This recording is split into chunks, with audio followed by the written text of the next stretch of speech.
So when we first moved to online worship back in March of 2020, I remember feeling so uncertain. How are we going to do this? Would people watch? What if the technology didn't work? I had so much concern for the community and how this would impact you. And I couldn't imagine how we were going to make an online community work when being together, especially during worship, was such an important part of who we were. I just kept reminding myself that it was a temporary solution and soon things would return to normal. And then what I thought would be a couple of months turned into more months and then a year. And I found myself adapting, learning technology, getting creative in how I used it, and finding new ways to connect with community. I realized that while seeing each other face to face continued to be an important part of who we were, we are community. We are the McClure United Church community, even when we are apart. God's presence reaches far beyond the church walls.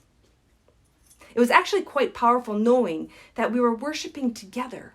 People in their own homes, sometimes alone, sometimes with family, worshiping together with other people in their homes.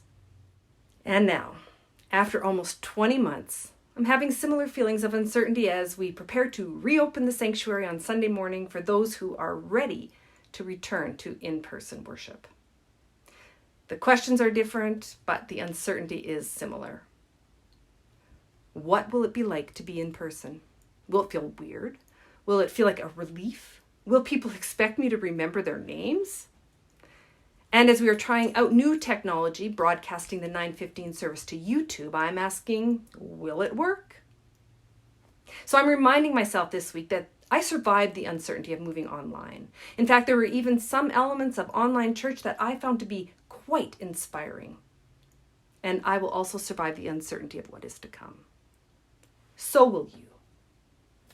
I'm also reminding myself that while helping you all to feel as comfortable as you can with your own uncertainties, and while putting together a worship service that is engaging and meaningful are important, these are not the things that really matter. We are coming together to worship God, to connect with God's love, and hopefully to be inspired to share God's love in the world. And that is not something I can manufacture. We are all responsible for our own spiritual health, for our own connection to God and community. Deborah and I are called to this community to serve God by being loving presence, by providing space and opportunity for spiritual nurture and growth, and to journey with this community in times of celebration and in times of grief. Your relationship with God is up to you. And that relationship can happen in the sanctuary, and it can happen in the sanctuary of your own homes. Well, I'm very excited to be able to worship in person again with others. I'm also cautious about putting too great of an emphasis on the in-person part. I suspect that a great number of our community will not immediately be returning to in-person worship.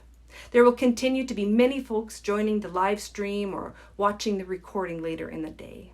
And it is so very important for you to know that you are just as important, just as much a part of this community as those gathered in person. And when you are ready to come back to the building, we will welcome you, but we welcome you just as enthusiastically in your home or wherever you are worshiping from. On Sunday, those gathered in person will notice the addition of a few cameras. They're small cameras and don't take up a lot of space. But I attended a webinar on returning to worship, and the leader of that webinar encouraged us to not hide the cameras, to let them be a visible reminder of the online community. And I think that's so important. Even when we are fully in person and everyone feels safe to come back, there will still be those who are unable to come for whatever reason: sick, no transportation, live too far away, mobility issues, a blizzard.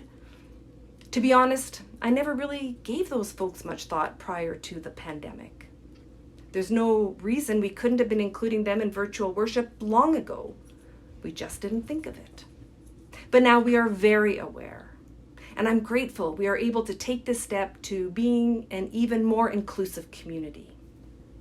So as we prepare to return to the sanctuary or to join the YouTube broadcast, may we open ourselves to experience God's love, trusting that this abundant love finds us wherever we are. whatever we're feeling. May it fill us up and become uncontainable, bursting out of us and into the world. The scripture passage that has been circling through my mind these last few days is, love the Lord your God with all your heart, all your soul, all your mind, and love your neighbor as yourself. There have been so many times I have witnessed or heard stories of people loving their neighbors over the past many months.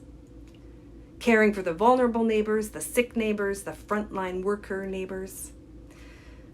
As we come back to in-person gatherings, whether those gatherings are at the church or elsewhere, it is so important that we continue love by respecting that everyone has different levels of comfort with physical closeness and touching.